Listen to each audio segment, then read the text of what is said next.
God's way is always to choose the way of the messenger being such an ordinary messenger that no attention is drawn to the messenger. Instead, the attention is given to the God of the message.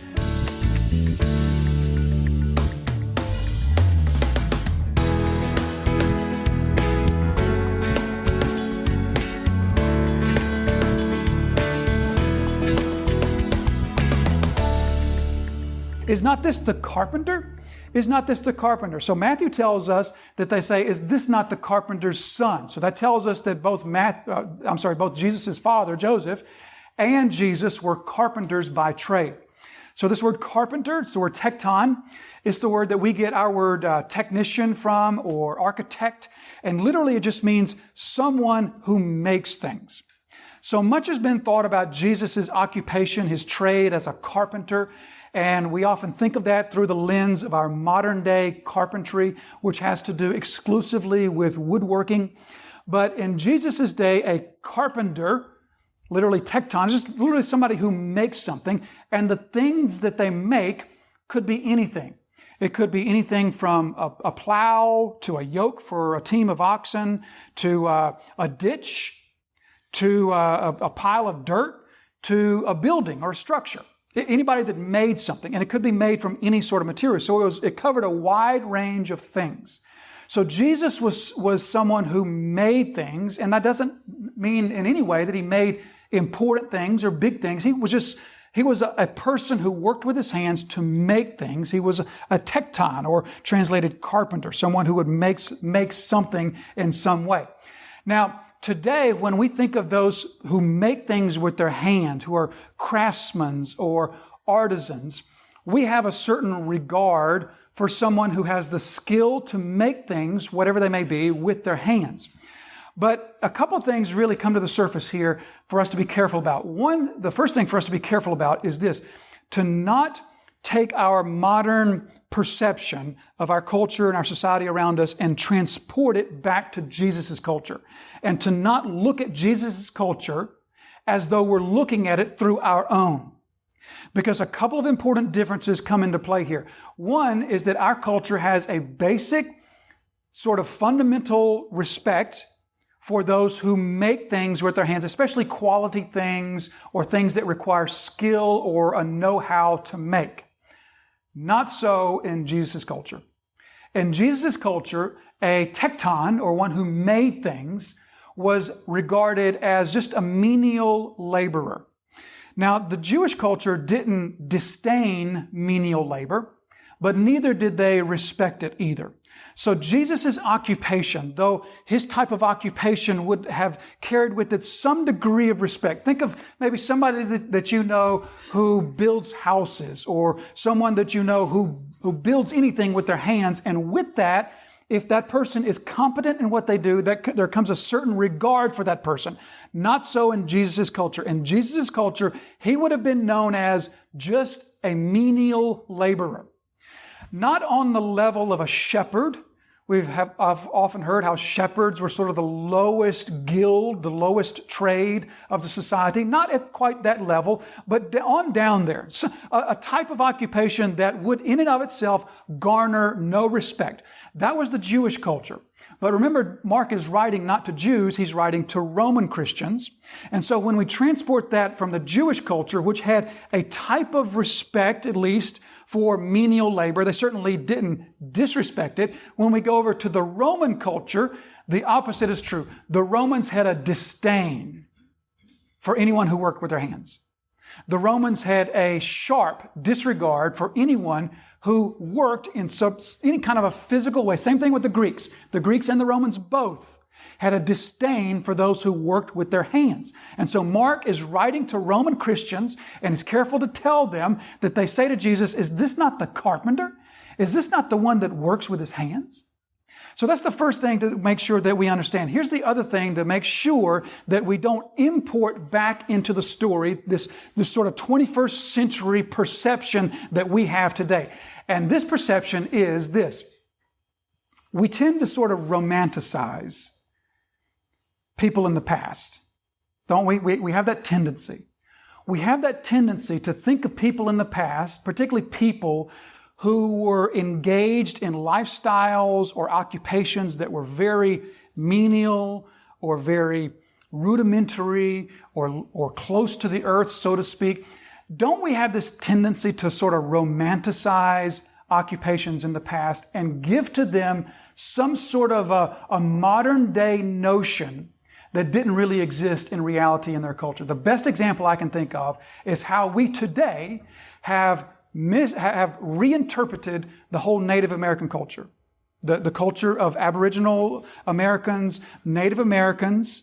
We have sort of reinterpreted that as the noble savage, the one who was close to nature, the one who had respect for animal life and respect for the environment around them, right? That is a modern day notion that cannot hold water against the straightforward, open-eyed view of historical facts. They were people like we were people. And so this idea that just because they lived in the past and they lived in ways that were close to nature, that somehow we've romanticized that they had some sort of nobility to their character, that's a modern invention. And we can do the same thing for many people in the past, and we can do it for Jesus. We can take our modern notion of someone who builds things and works with their hands, and we can put into that a modern nobility, and we can import it right back to Jesus, and we can give to Jesus' occupation a respect that Jesus didn't have. We can give to Jesus a respect in his occupation that he didn't want. So this shows up in all kinds of ways, particularly if you watch any of the movie or film adaptations of the Gospels, which I don't recommend that you watch.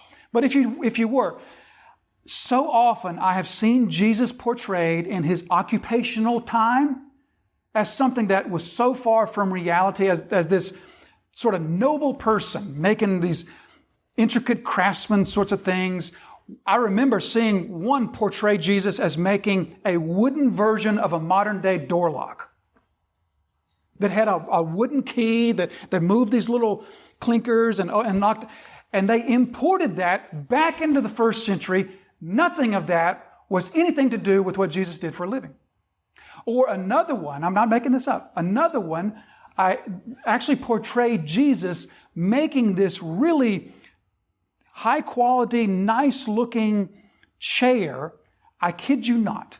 Looked exactly like the Amish made it, like one of the nice spindle early American chairs. You know what I'm talking about?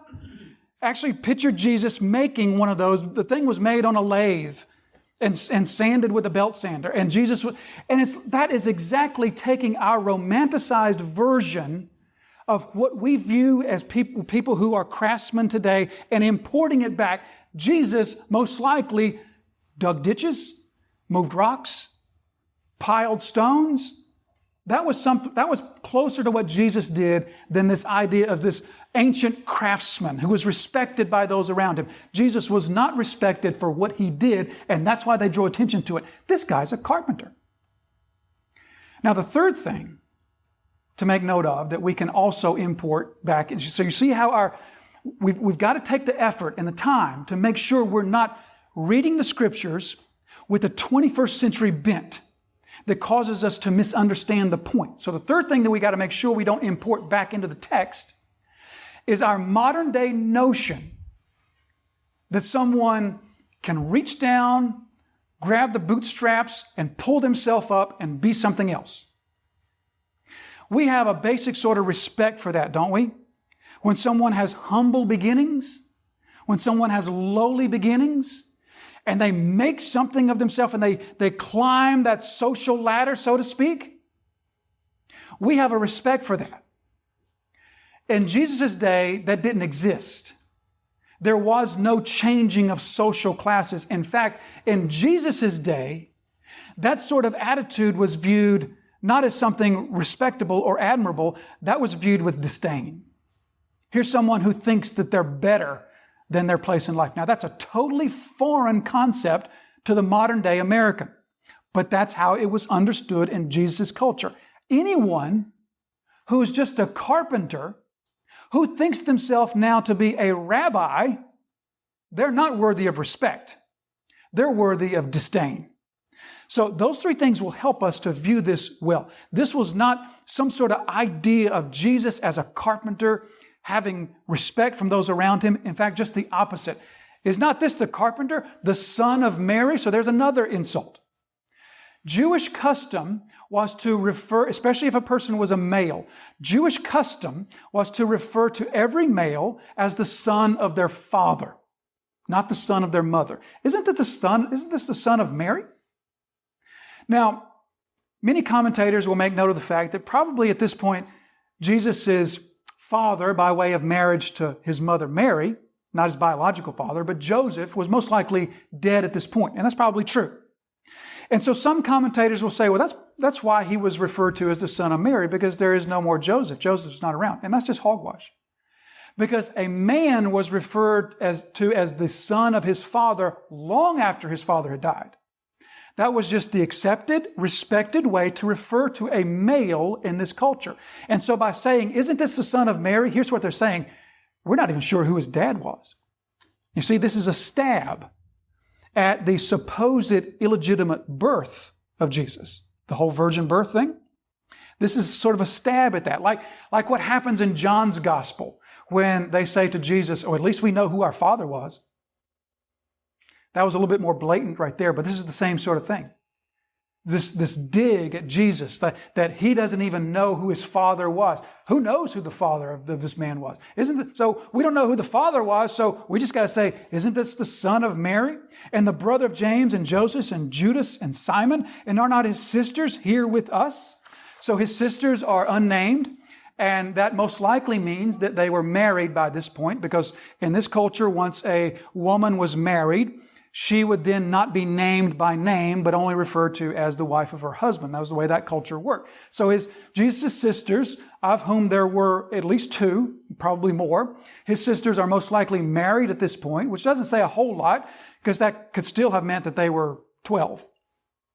But his sisters are likely married with us. But they say, isn't this the brother of James and Joseph and Judas and Simon and his sisters who are here with us? Here's another dig. Who are here with us? Meaning they haven't gone off to start some kind of crazy movement. They haven't left home and left their mother and gone off to start some sort of crazy movement and gone off across the Sea of Galilee and these crazy adventures into Gentile lands. They're still here with us. Now, this also is speaking to us of something that I think that we can see this. If it's not explicit in the text, we can probably understand that it is implied in any sense. That Jesus' brothers, we know that Jesus' brothers did not believe in him. That's stated for us explicitly in John chapter 7, verse 5, that Jesus' brothers did not believe in him. And it's also made plain to us in chapter 3 of Mark, when his brothers and his mother came to take him home against his will. So they did not believe in him. But when they came to get him in chapter 3 and to take him home, we remember that instance. The whole scenario there was that Jesus was in Capernaum. And you remember the crowds, you remember the attention that Jesus was drawing. And so Jesus was there inside the house, and he has his called out ones around him, and he's teaching them. And Jesus' family comes, and they come outside because there was too many people, they couldn't get inside. And so they send word to Jesus, tell Jesus that we're here for him. And you remember Jesus' response? My mother and father, my brothers, or not my father, my mother and my brothers and my sisters. My mother and my brothers and my sisters are the ones who hear the word of God and do it. So they received from Jesus a rebuff. And remember, we talked all about how the inside and the outside, the contrast right there. But they received this rebuff from Jesus, and they couldn't do anything about it because they were in Capernaum. That was Jesus's backyard, so to speak. The crowds were huge. The enthusiasm was enormous. He was inside with his called out disciples. And so this rebuff from Jesus, all they could really do was go home. But now they're in Nazareth. And so we can imagine what has happened when they got back home from Capernaum. I can imagine that they've spread the word, that they have told those in Nazareth there. Remember, it's less than 500 people. They've told those people in Nazareth who are their good family friends, you know, my older brother, he's sort of gone off the deep end. It's sad.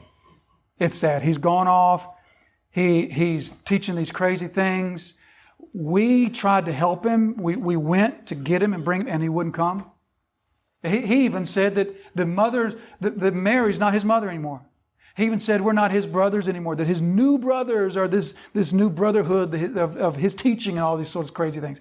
Can't you hear how they would have stirred up animosity against Jesus? How they would have poisoned the well against Jesus and invoked even greater disbelief?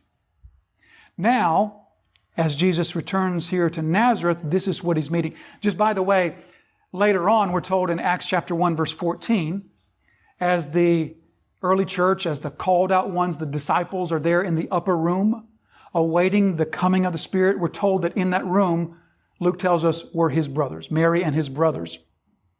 And the way that Luke phrases that leads us to believe that Luke means all of his brothers. We know that certainly James, Jesus' half-brother, goes on to be the leader of the church in Jerusalem and the first martyr. So we know that at least belief and regeneration and conversion come to them later. But for now, they are steeped in their unbelief, and they most likely have, as I said, poisoned the well here in Nazareth against Jesus. And so, surprise, surprise, they took offense of him. They took offense of him. Now, in modern day vernacular, that would be, he got above his raising. He's gotten above his raising, or sometimes you hear words like this, he's gotten all uppity. You know what that means? He's gotten all uppity. That means there's somebody from a humble beginning, from a roots sort of beginning, that now has gone on to something else in life, and now they think that they're better than what they came from. They've gotten all uppity. They've gotten above their raisin, so to speak. So in a strange sort of way, it's almost like Nazareth is confirming the words of Nathanael in John chapter 1, verse 46. When Nathanael says, can anything good come from Nazareth? It's almost like they're confirming that. Oh, he's from Nazareth. He can't be this rabbi sort of thing. He's just from Nazareth. So notice here the change in scenes. Notice the change in context. Jesus now takes us from a context in which there is the context of true and genuine faith. Those 4 episodes, those 3 miracle stories, those 4 episodes where each one of those took place in the context of true and genuine faith. The disciples in the boat, their faith was small and weak, but it was faith. The Gerasene demoniac, he didn't have faith in Jesus as he was possessed of the demons of Legion, but when Jesus cast them out, he then clearly became a person of faith because he then expresses his love for Jesus and his desire to go with Jesus. Then, of course, there's the 2 miracles of the woman with the flow of blood and Jairus' daughter. Clearly, 4 stories of faith contrasted against such a story of unfaith, such a story of disbelief. So they took offense at him. The word there is scandalon. It's where we get our word scandal from. And literally, scandalon just means stumbling block, or to put something in someone's way that'll make them trip. That's what a scandalon was. If somebody was walking, and you know the old trick that everybody does in elementary school where you stick out your foot and to trip, that's a scandalon, when you put something to trip somebody up. And so this stumbling block, this offense, is what Jesus is now called. They took offense at him. 8 times in Mark's gospel, he'll use this word, and all 8 times he uses it the same way, which is to say some sort of objection to faith, something that's brought up that restrains faith, that prevents belief. So all this, once again, is preparing us for the next story. The disciples, they'll be sent out, and they will be scandalon. And then, of course, John the Baptizer, he will be scandalon because he will be killed. And then all this, of course, is preparing us for the ultimate scandalon, the ultimate scandal, which is Jesus and the cross.